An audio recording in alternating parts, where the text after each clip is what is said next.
A great activity to do with your child is to create a sensory box. A sensory box is typically a large container filled with materials and objects carefully selected to stimulate the senses. It's a wonderful tool to introduce to babies and children to identify texture and weight concepts. This box is easy to create by having the following materials: a plastic tablecloth for easy cleanup, a large box with a cover, bells, pompons, small bowls or pipe cleaners, dry sensory materials such as oatmeal, rice, or beans, cups, scoops, bowls, or spoons.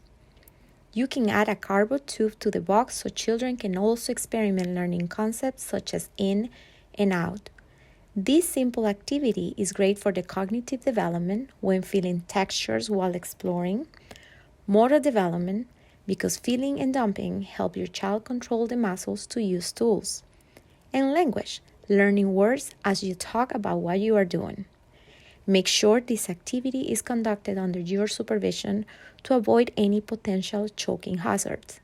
But most importantly, it's a great way to explore the world as you have fun with your child.